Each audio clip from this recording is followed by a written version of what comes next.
Welcome to Make It Take It. I'm DC. This season continues to be streaky for me as I was on a 7-1 run and now I dropped my last few straight from my last video on Saturday. But I have to keep in mind, just because it's Saturday, I don't have to put in a play. I don't have to make a video. Sometimes there's so many games, it's like you always wait for Saturday in college because Saturday is the big day when everybody plays.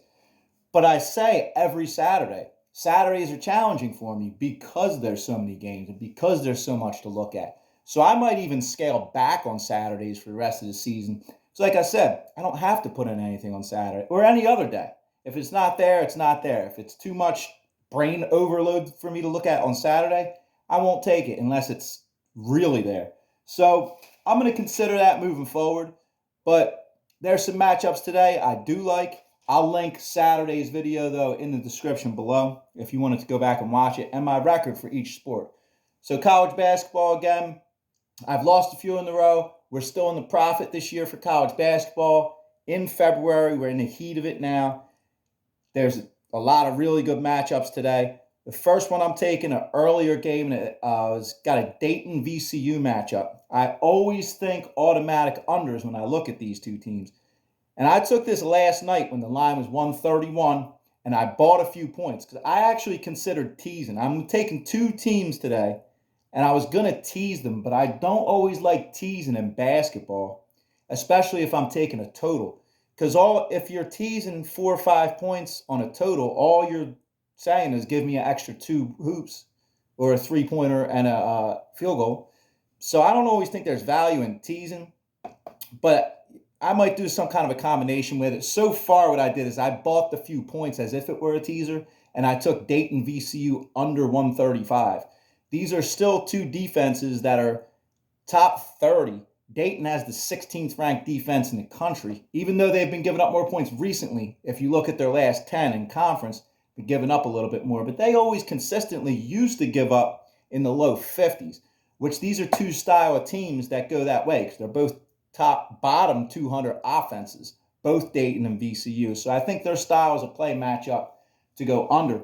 And the other game that I took that I consider even teasing this is one of the games of the day too. Nevada at New Mexico. Look at the Mountain West Conference. There's 5 teams that have 18 or more wins. And Mountain West is stacked this year.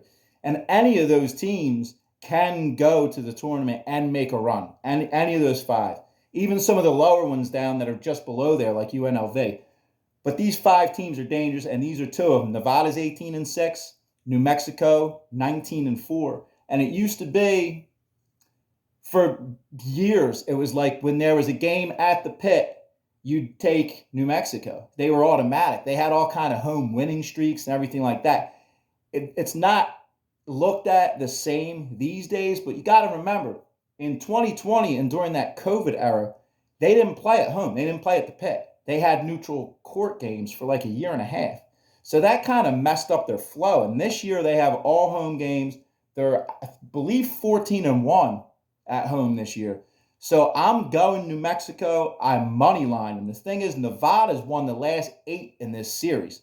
So at home, New Mexico's having a great season. They have the 10th ranked offense in the country scoring wise.